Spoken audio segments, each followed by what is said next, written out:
Yo, good news. Good fucking news. That last one, we're gonna forget that ever happened. It never happened. I'm back. I got this shit working. We're using a different app. Fuck Zoom. I can't stand that shit anymore. I've never used it before, but the victory is among us. And this is what's up.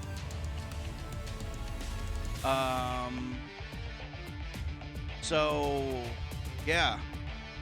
Without further ado, we're actually going to start this shit. I'm going to bring on my guest for the day, who is Leo, who is an amazing person and has an amazing story, and it's going to be fucking sweet. I'm going to unmute them right now, and here we go. All right, can you hear me? I can hear you. Can you hear me? Yes, yes. And they can Holy see shit, that's you. further than we've gotten. Holy cow, it's crazy. It's crazy. Things are happening. I love it. I love it so much. Now I just need to mute D because she's messaging me like crazy, and I could hear it on my thing, and of course things can't go perfect. Of course not. Of course not. Why would they go perfect? I don't know how to do it. Mute notifications for however long. Okay, cool. Okay, so the basis of this podcast is to hear people's stories, okay? And you've got a fucking story. Yo, I got all the stories. So basically, the question that I asked, and I asked myself in my last video, is who are you? And we know you're Leo, right? Yep. But why are you Leo? What events, what people, what places made you who you are? And I know that's a loaded question, especially for you. Yeah. But honestly, I'm just going to let you tell your story because this podcast is here to help people, and I feel like having you on is going to help more people than anyone else. Hey, thank you so much. Thanks for having me. You know, I always tell people, like, I don't do everything well. That's a common misconception. But the thing that I do well, and I it's kind of funny to say that, but the thing that I do well is communicate. Like, that is my one ace in the hole. That is the cornerstone of any strength I have as a person. Career strength, personality strength is like I'm a communicator. Small group, large group, whatever, one person, 1,000 people, put me in front of them. I'm incredibly comfortable with that. And so when you're a good talker, you sound like you know what you're saying about many things. Right, so, right. Yeah. So you give me a chance to talk, and like we might have to put a time limit on this here. So yeah, so for those of you who are watching this on video, I do apologize. I can only see like kind of a corner of Mike's face, and it's not live video. So if I appear to be wandering, it's just because I'm just talking to a random picture of my friend Mike. Technical difficulties. We haven't had any technical difficulties. No, not at all. None at all. So I like to dialogue a lot. So feel free to like chime in. I won't feel interrupted because I didn't prepare anything in specific for this. And you can ask my debate partner from high school. I had the same debate partner throughout my high school years, my friend Morgan, and we still message each other all the time about debate and stuff. This is a great human. But I would do she would do the research for our constructive speeches. And I would do, like, she would do the 9-minute constructives, and I would do the rebuttals, which had to be completely off the top of your head.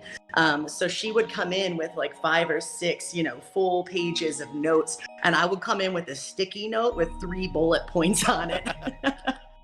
And so I would just kind of vibe and talk for free up there. So I can do that. That's a thing I can do. So, but I like the interaction, the back and forth too. So, yeah, so let me give you like a brief introduction to who I am. For those of you who are watching, my name's Leo WT. If you look me up online, everything is Leo WT, trying to keep some tight branding there because I do a lot of things. And so if I can use the hashtag Leo WT so people can find me, that's what I do. Anywhere I go, I introduce myself Leo WT. No one can say or spell my last names, my wife and I's last names. So we just go with WT. You know what I mean? 5 letters and a hashtag. You found me. That's it. That's all you need. That's all you need. That's all you need right there. That is concise branding. There is no serifs on my font. Very clean, very concise, very there, right? And you look at hashtag Leo WT and you can find a myriad of things, which is I think kind of fun, you know. When it comes to my story, I always tell people that like it only sounds like I'm a sociopath when I tell my story, but I swear to God, there's like Facebook pictures to back up everything I'm telling you. None of it is a lie. But so I always say that I wanted my life to be like a coloring book, very, very vibrant and different on every page. And so that's kind of what my life has been like so far. My parents kind of instilled in me the belief that like I can really try anything I want to. You know, they never really like coddled me and made me think I could do absolutely anything, right? Because there are limitations in place, but they never once stopped me from trying anything. And I always say that, you know, it had to be really weird to be my parents because they raised me to be like independent and free thinking and creative and strong-willed. And then I became all of those things. And then like we disagreed about things in the future. So like the person they taught me to be like, shit, you know. But so I'm Leo WT. I currently am a salon owner and hairdresser in rural Western New York, pretty close to Mike here. I don't know how big the reach is, but when I describe our area, I like to people ask me where I'm from, and I like to start off by saying a decade ago. That's excellent. It is. Yeah, well, I'll go, like when I go to Los Angeles and stuff, we have to introduce ourselves in front of like big hair industry professionals. I'm like, I'm from a decade ago in Western New York. But yeah, we're a really small town, but weirdly enough, I don't want to get too much into the demographic data, but like I'm a nerd about this sort of thing. Our town is a town of 14,000. We are 96% white, I believe. And it's very heavily like kind of Polish and Catholic in our area. But weirdly enough, even though we are so rural, our city of Olean is the urban center. Which our is city of crazy Olean, to me. It's crazy. It's the crazy. urban center for our area. And while our county is one of the smallest in terms of population in New York State, we're one of the largest geographic counties in New York State. So that's just a little bit of a background of who we are and where we are. But being myself in Olean, the current page of the coloring book, being a hairdresser in this rural urban setting, because it is both, you know, is very interesting because I am a non-binary, trans, masculine human.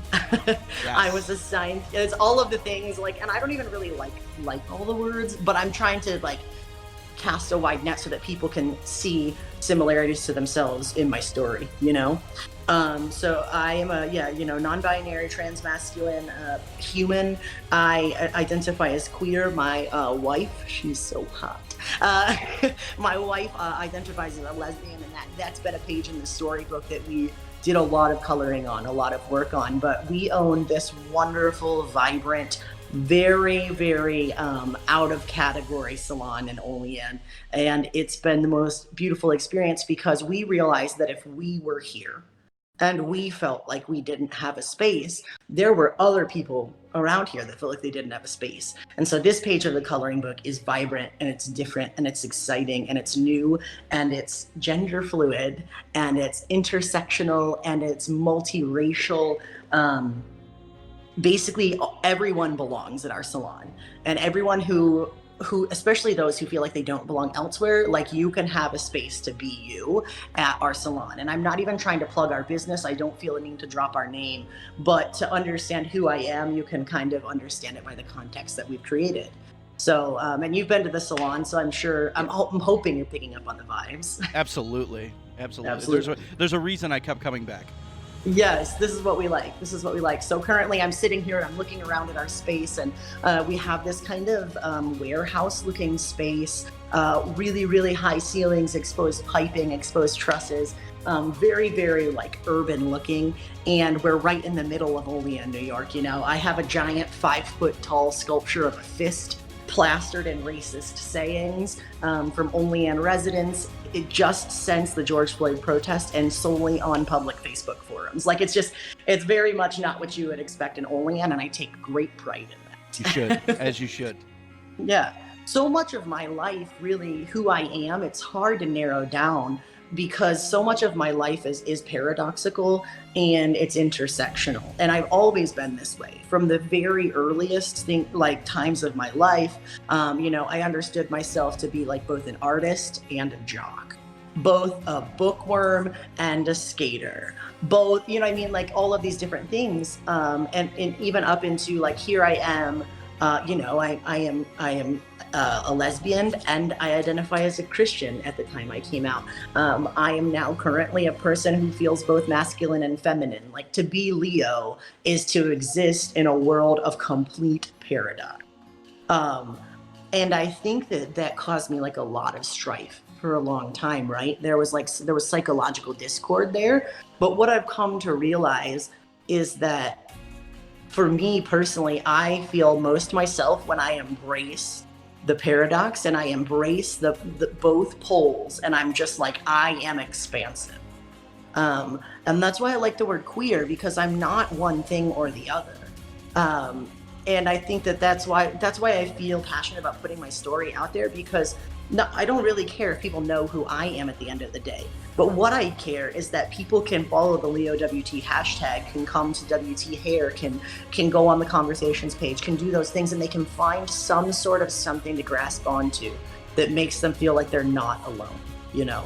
And that's kind of why I feel the need to be very vocal. Absolutely. Absolutely. Okay. Yeah. So let's you know what, let's move a little bit, because Let's do it. I feel like your story is awesome. Yeah. And it's great, but I feel like what's becoming of it is even better. Hey, I like that. I'm gonna take that and roll with it. Roll with it. Yeah, man, hit me. What you got? What you thinking? So I don't ever do a script. I've got nothing. Awesome. You know what I mean? So, but what I gathered from what you just said is that you're essentially, which I knew this before, essentially a social justice warrior. Yeah, totally. That's what you do. You know what I mean? Yeah. There isn't a cause that you believe in that you wouldn't fight for. Absolutely. Yeah. Okay. Absolutely. So, so why don't you tell us a little bit about those causes? Okay, cool. And there's no filter here. Fucking go at it. All right. I don't care. Awesome. I don't I'm care. totally going to. I don't care what people think. I plan on going left and right on this podcast. Awesome. But do what you're gonna do. I could care less what people think. All right, awesome. I am very excited because I like to swear a fucking lot. Do it. I actually actually my last podcast I tried to promote it. And I couldn't because I swore too much. That's so funny, right? We're going underground with this. We're promoting it however we need to. So I like to joke that I didn't swear for 20 years of my life, so now I'm fucking making up for it, right? Absolutely. So for me, I mentioned in my story that I mentioned that I was gay and a Christian, and I struggle with the identification of Christian now, just because the word is like so bastardized, to be honest. And so many people that claim that title look nothing like anything I would want to be associated with. Absolutely. But you know, I grew up in this evangelical church system, and I'll always be, and I will always have that background, and I have grown up and out of and beyond and all of these things, but I'll always have that background. So a quick note on what changed things for me, spiritually speaking, was I was in college. I was in my junior year of college to become a pastor. My degree program was pastoral ministries at a conservative evangelical college, which happened to be located right outside of New York City, which is, I think, what made the turning point for me. But up until I went to that school, I was struggling with, am I gay? And then when I was there, I realized that I was gay. And that's really cataclysmic when you come from a conservative evangelical world, because I was so evangelical and conservative that I actually just, for the first part of my life, just kind of thought I was going to be celibate and be a missionary of some sort because it wasn't an option for me to like women, if I'm being completely honest. And I was sold out to that. I was okay. Oh my God, that had to have been like crushing. Yes. To be in a shell. Yep. Like absolutely. That. Oh my absolutely. God. And I drank the Kool-Aid so much. Like I really, really, really, all of the good parts of my heart believed in that and believed in the positive opportunity of being a Christian. And for me to come out, it was crushing. It was an absolute and utter deconstruction of my entire worldview, because I knew that I would lose everything if I came out. And I'm not speaking with hyperbole. Like, I have a good relationship with my mom now. Man, I fucking love that woman. She is like, I love her. She's one of my favorite people in the whole world, you know. And moms are always like a little bit crazy, but like so are we, you know what I mean? So, right. But we've worked hard to reconcile. But at the time I came out, I knew I would lose my family. I knew I would lose any and all leadership positions I had on campus. I knew that I would not be allowed to help in any public capacity at school, and I knew that I would be sacrificing my career options. But for me, as someone who from the age of 5 understood themselves to be called to be a pastor, I had to actually be willing to offer up my sense of vocation and calling on the altar of authenticity. And so for me, it was a no small decision. Like I always laugh when people like insinuate that I'm giving in to my sinful ways. Like there was no giving in to being gay. Like I fought tooth and nail to have the identity I have right now. Right. And so what happened while I was at this school, I can't fuck with that denomination anymore.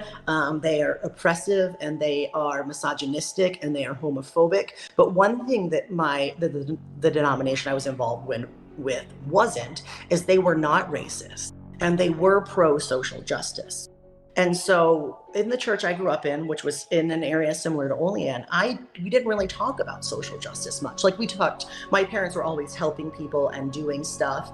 And they're very like good people, you know what I mean? But we didn't preach about the ideology of social justice. And when I went to NIAC, that was a term that started coming up in my head. And that's when the switch flipped for me, like you said, of being that social justice warrior, because it was as if I was in a dark room and a light bulb turned on. It gave a scope and an understanding and an anchor to why I wanted to be a person of some sort of faith or religion, because I believe deeply in the cause of social justice. And I believe that religion, if played out in a vacuum, in a space where human ego didn't get in the way, the main cause or the main purpose or function of religion is not the afterlife.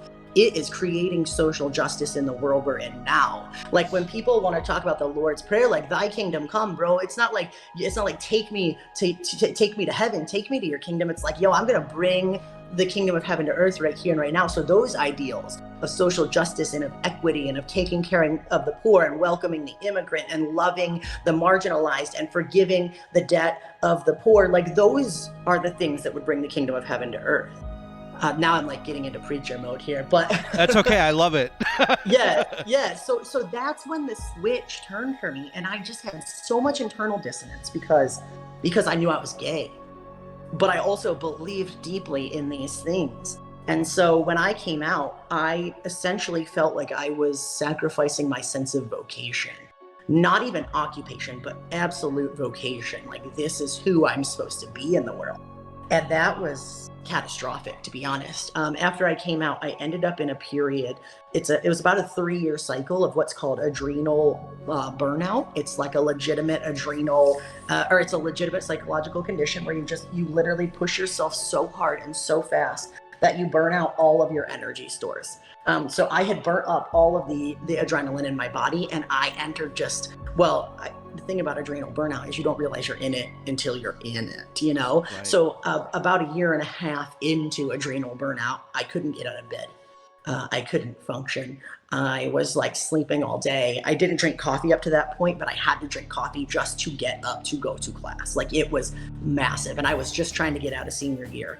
I had come out. I was like not speaking with my family.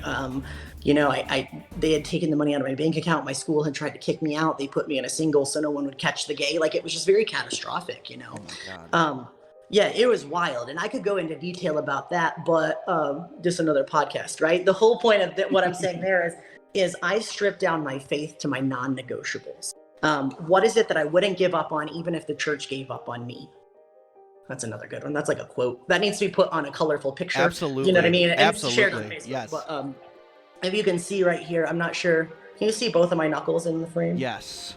Okay, so these are my non-negotiables, right? I had to read the Bible in Greek and Hebrew, so I love any time anyone tries to step to me about Bible and gays, Right. because I fucking read it in the original text. I'm always like, motherfucker, do you think that the Bible was written in English, bro? Like, the King James Version is not the original version of the Bible, right? No. Like, what Swedish Jesus did not come down from heaven and fucking use a big pen to scribble out the Bible on college pages. Jesus wasn't white? Oh my No, God. fuck that noise, right? Like Jesus was a brown fucking anarchist, bro. Yes. Like, that was Jesus. Jesus is Antifa. I keep saying that just to rile people up. Oh my God. But Jesus was anti-government. Jesus was a brown man who was murdered by the government at the time because he was subversive to the government. He was the original punk rocker. Yo, Jesus was the OG DIY punk rocker. Yes. And so when I boiled my faith down to that, right, I came back to these two concepts. This one says shalom. It is biblical Hebrew. And so the idea of shalom is complete peace. Peace between God and man, man and man, man and the earth, God and the earth, like complete and utter peace. And this one is agape, which is like perfect, never-ending love.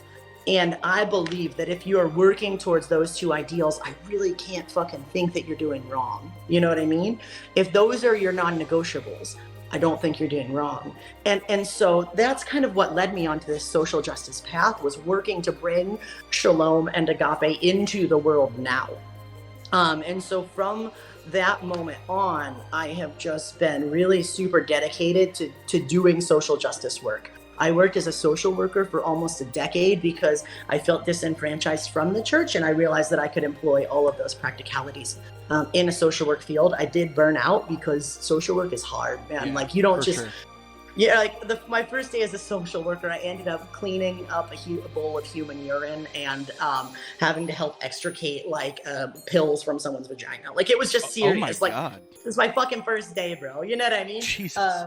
But I also got to sit with that person. I got to drive her to her methadone clinic, and we had like this really honest conversation when she was lucid on the way. And I was just like trying to talk to this girl, and it turns out that, we went to the same high school, and she was only like a year older than me, I think, and just some things got really fucked up for her, and she was, battling with addiction. And to be honest with you, like, I don't know if she's alive today, and I hate to say that, but like, that's the kind of work that I think it fucking brown punk rock anarchist Jesus would be totally vibing with in 2020. And so for a while I called myself post-Christian. I don't really know how to describe what I am right now because language fails me in this point, but what I am is someone who will tirelessly work for social justice, tirelessly. And most recently, we've seen that play out as being a part of, the Black Lives Matter movement, nationally, protesting regularly, all these sorts of things. But then I've also been working with a group of people to facilitate an organization called the Olean Regional Justice Coalition. We are a group of like a super intersectional group, I can't, our makeup is so funny, but just a completely intersectional group of people that are working towards social justice in the Olean area. We've been protesting weekly for about 2 or 3 months now. We decided to protest every Tuesday up until the presidential election. We were registering voters. We had census enumerators there. The Olean Regional Justice Coalition was actually integral in getting the first Black alderman not elected, he was appointed, but getting the first Black alderman appointed to city council in Olean. I personally, along with the rest of the ORJC team, drafted the Diversity and Equity Committee proposal that was just passed. So a proposal that I put together was actually put into canon, I guess, of our local city government. So I've been working a lot on that lately, which has been fantastic. But I think one of the biggest takeaways from this year for me has been I caught wind of a local evangelical church whose pastor was actively and aggressively pushing hate speech out into the world in regards to both Black Lives Matter and LGBTQ individuals. Yes. And as a Call person them of out. my practicalities, Call them out. This is ridiculous. and as a person of my practicalities, that shit's fucked up. It's not gonna stand with Not me, okay. You know what I'm saying? Not okay. Not okay. And so I popped off a little bit. I'm not ashamed to say it. I fucking popped off. Because for what's been happening is for the past 10 years or so, I didn't talk about church. I didn't engage with church. I had pursued seminary through the Episcopal Church, and I had hit some roadblocks there, and it just wasn't working out. So I was like, you know what? Whatever I do, like, I gotta be me, but it's not gonna be within a church setting. But then this motherfucker gets up there, and he's gonna pop off. He's gonna pop off and say Black Lives Matter is an evil organization, and they are working for the demise of the American family. Whatever. Like, just flagrantly racist and homophobic shit that this man is spreading. And so I popped off. Former police officer. Oh, no, current, actually. Oh, is he current? Currently still on the books, yeah. Oh, fuck. And so I was like, fuck no, this is not going to stand, because this joker has no theological education. And God damn it, my church that I came out of might not recognize me now, but they gave me this degree. Right. And so I popped off, and I just, in between guests, I went out in front of my salon, and I made a video just from the depths of my heart. And it's important to note, and not many people know, that before this video, I hadn't spoken publicly about being an LGBTQ Christian in any substantial way for over 8 years.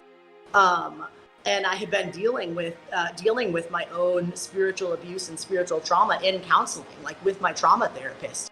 And so I apparently must have unlocked something in my heart, because I just stood up and like let it come out of my mouth. You know what I mean? Honestly, from that video, I think you unlocked something in a lot of other people too.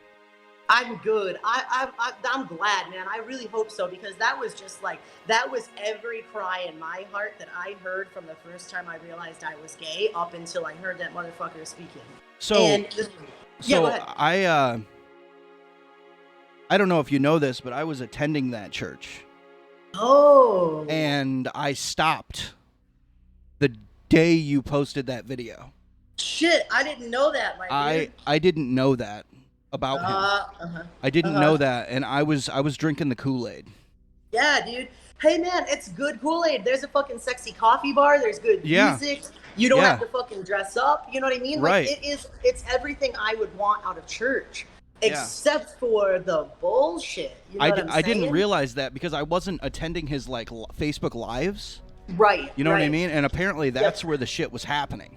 Yeah, exactly. So many people came up to me and were like, so many people came up to me, to be honest, and were like, yo, I'm out. Like, you are not even close to the 20th person who has told me that they left after they saw that, which, like, that was never my aim. My aim in making that video, TBH, my honest aim was to speak about the evangelical church as a whole. Yeah. Because the evangelical church in America is fucking westernized, bastardized, prosperity gospel, cisgender, heterosexual, fucking capitalistic bullshit. Yes. The evangelical churches as a whole, and I'm not saying all evangelicals, because please understand me, I know a ton of good evangelicals who want to see the reclamation of that word, but in a broad stroke, most evangelical churches in America are a bastardized version of what the gospel was meant to be. Yes. They are not attached to church tradition. They have no ties to the historical church, and they have no oversight. Non-denominational evangelical churches have no one keeping track of what they're saying or doing. Yes. I'm not a huge institution fan, but bro, it would seem to me that you should have some sort of oversight, especially if you have no theological education. Absolutely. I mean, at that point, it becomes, just call it how it is, a cult. It is. Yeah. It is. It's a cult of the sexy coffee bar, dude. Yeah. And the thing is like churches like the one we're speaking of, and the evangelical church as a whole, tend to be the ones speaking the loudest with the most condemnation. If you'll notice, yesterday, fucking Pope Francis, who's a gangster. Yes. Pope Francis wrote, right, bro, the Catholic Church is directly tied to the Book of Acts church. Yeah. The Catholic Church can trace its lineage all the way up from the cross to the Vatican, Yes. right?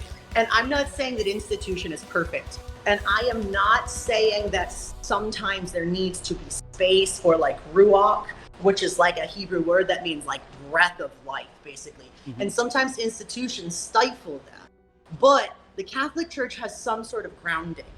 They have some sort of process, right? And the head of the Catholic Church, who is deemed to be God's voice on earth, who is deemed to be infallible, who has risen up out of this institution, he said, gay people are humans and they deserve human rights. Yes. And then we got motherfuckers over here in their prefab churches that are prefab buildings with fucking McDonald's theology that they got from someone who got it from someone else who got it from a fucking little track. Absolutely. Instead of the actual Greek and Hebrew. They're popping off and telling people that gay people are going to burn in hell and that you should worship the badge. Oh. Fuck that. Yeah, fuck that. I can't even. I got to grab a delivery real quick. Yeah, here, do your sorry. thing. Do your thing. You do. I'm at my place of business right now. Of course. So these people who have no theological backing, and I'm not saying all evangelical pastors, because some do. Like I've sat under some well-studied evangelical pastors who have doctorates, who have at Masters of Divinity. But this motherfucker here, no. The Pope's gonna come out and say it like, I'm not even Catholic, bro, and I give credence to that because they are part of the historical church. Yes. And the mainline churches in America, Episcopal, United Church of Christ, Presbyterian, I'm missing Lutheran, like they're affirming. And they're not just tolerating, they are affirming LGBTQ individuals, LGBTQ leadership, racial diversity, social justice. Like this is not new. The majority of the church, if you want to look at it, the majority of the church has realized that there was there was errors in biblical translation because of political agenda and money. Yes. The majority of the church has realized, bro, it's cool. Gay people exist. They are, and they are holy, and they are called, and they are just like you and I. Yes. But then this sliver of evangelicalism, and it's not even all evangelicalism. If we're being really honest, it's white American evangelicalism. Yes. It's a fucking cancer. Yes. And those are the ones with the megaphones screaming that people are going to hell.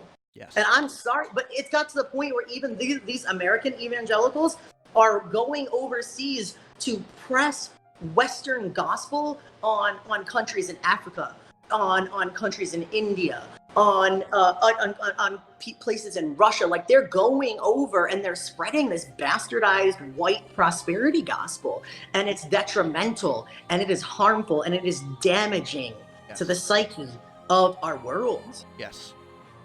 It's mind-boggling to me that the people who literally know the least are speaking the loudest. Hey, it's not okay. The thing about it is, though, is people who don't know the truth are people that are going to speak the loudest because I'll quote my favorite redneck. You can't fix stupid. Yeah. You know, like you can't fix it, you know? You can't, you know what I mean? And this is, once again, please understand, I'm not saying that you have to have a master's of divinity or a doctorate of divinity. I am not saying you have to have those things to have an understanding of religion and spirituality. I'm not, right?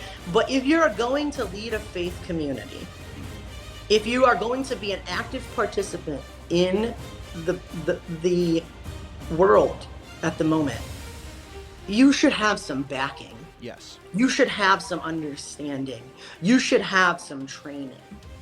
And there are so many people that do, you know what I mean? To be honest with you, the president of the Greater Olean area of churches, who is a Lutheran and Episcopal minister with her Masters of Divinity, stood up at the Olean Regional Justice Coalition Justice Rally. She stood up in the park in front of everybody there and in front of all of the viewers and said, the Greater Olean area of churches welcomes and affirms LGBTQ individuals. Yes. That was an amazing moment. I watched it live. That was amazing. I could have cried, to be honest, and I don't think I'm not sure if people realized how big of a deal that was. But to be honest, those are the churches that participate in the GOAC are the churches that have connection to real church history. Yeah. They're not the fly-by-night McDonald's prosperity gospel churches. I say McDonald's because it's fast, it is consumable, and it's really not substantial. Right. And I hate to say that. There's unfortunately a few of them in the Olean area. Yeah, I mean, if you look up, I could give you, I probably will have to send you some of these resources, but there are so many resources about how Western Christianity is just pushed everywhere. Like, I saw a post the other day and I was like, it is racist.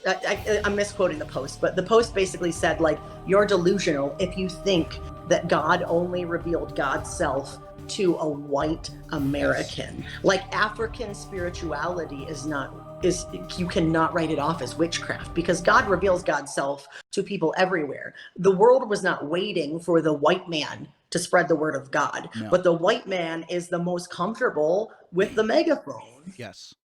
And I think the problem right now with our current state is, from the top, you've got ignorance.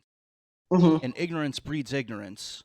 Yes. And unfortunately, that line of belief goes through to those same people with the megaphone. It carries down. It carries down. It absolutely does. That is the only way that trickle down theology or theory has ever. Yes, worked, absolutely, right? absolutely. Never the money, always the stupidity. You know, I actually have a little nugget that I've been learning about recently that I want to drop on you too, in regards to evangelicalism and voting too, because this is a pertinent topic.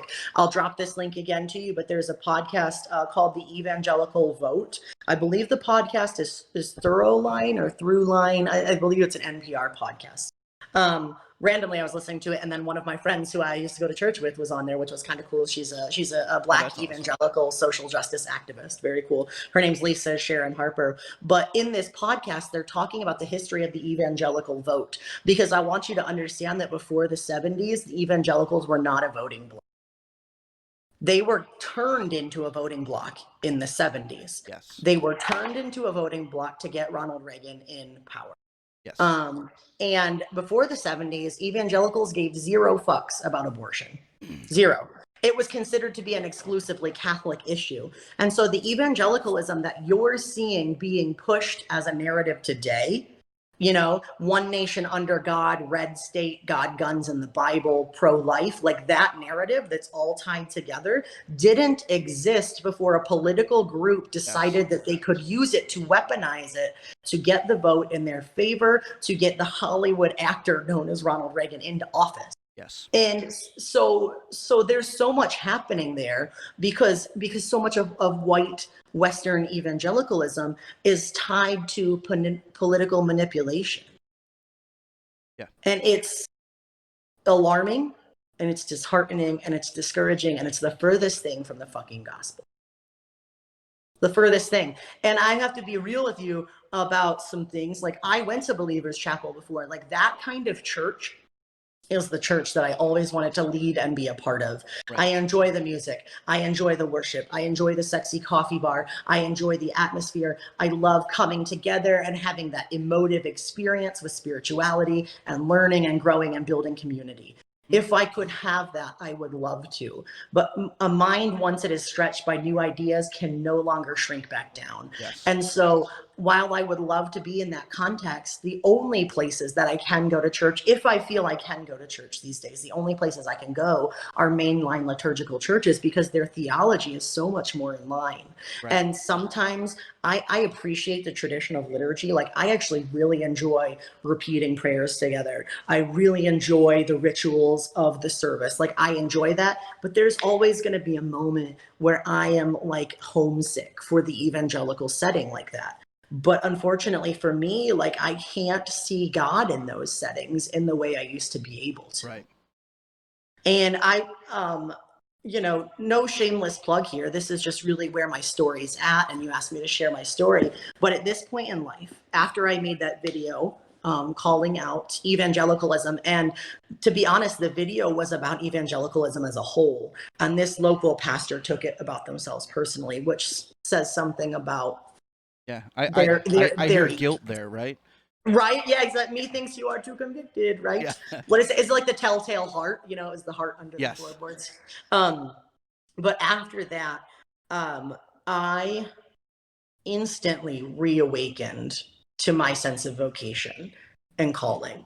And I'm a chronic doer and fighter and starter. And so my lovely, beautiful, intelligent, sexy wife, I say that every time, but As you my should. lovely, as I should, yeah, my beautiful, lovely partner, Elle, she usually reins me in because I would do everything if I could. And I would burn myself out, as I did burn myself out before, legitimate mental breakdown in my 20th year of life.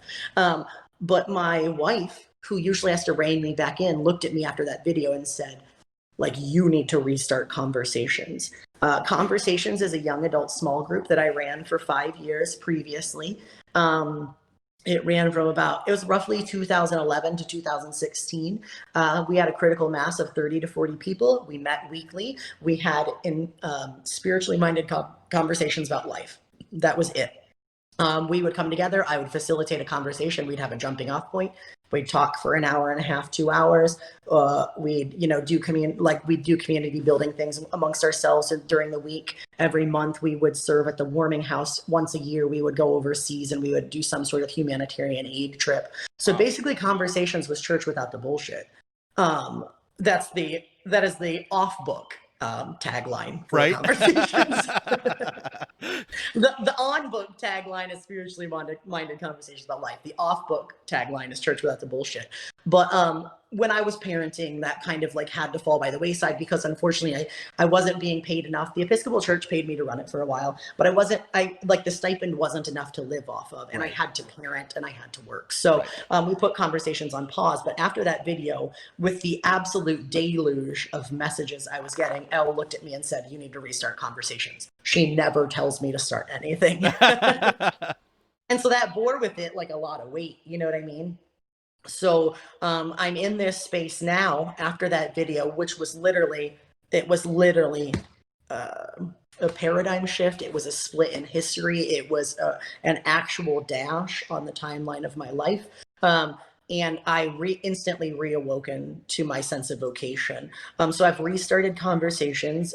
Right now, in the age of COVID, Conversations exists as a digital space. I have the page Conversations Official on Facebook where I post official announcements. I post our live videos. I do weekly videos and some morning chats as well. And then there's a Conversations Official group, which is our digital dialogue. That's the space for anybody to post anything that they want to engage with someone else intellectually about. There is no prerequisites for joining. There is no requirements about certain types of faith. When I say spirituality, I just mean thinking about things on a non-material level. Yeah. Deeper, differently, what have you. So we have the Conversations Official Facebook page, the Conversations Official Facebook group. And I also started a Conversations Official podcast recently. So I'm taking all of the talks that we do and putting them in podcast form so that people can access them that way. And there's a YouTube channel so people can access the videos that way. So I'm trying to create this digital space and this digital congregation, if you will, because it's COVID. So the local Unitarian Universalist Church has approached me. They've had me preach before, and they've approached me about maybe hosting Conversations in the future. I am currently waiting on the return of my application from seminary.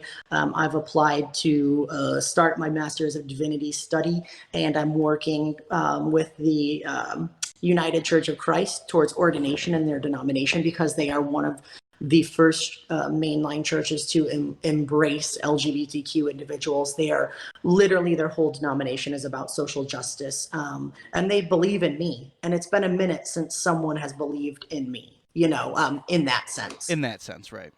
Yeah. So I'm hoping to I already have started a digital conversation and a digital safe space and a digital congregation. And hopefully we'll be able to meet in person soon. But I think that is what the world needs now, because there are so many social justice woes in our world right now. There's racism.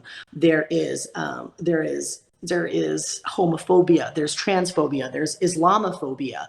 There is, all sorts of just socioeconomic divide, there's generational poverty, there's genocide. Like, there are all these things that need to be worked on. And so for me, I think creating a community that inspires people to work to be their best selves, and then to use those best selves to create change in the world, to bring about social justice, like, that's where I see my place being. And so that's where I am now as a person.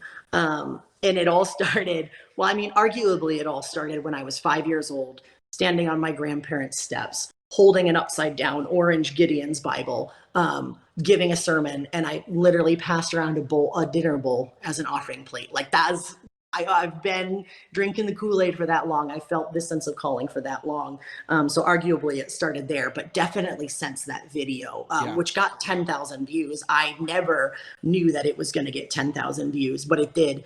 And here we are. You know what I mean? That's where my heart is. That's where I'm at. And I just hope that this conversation reaches out to somebody, touches somebody, gives hope to somebody. Absolutely. That the people with the megaphone really shouldn't have it.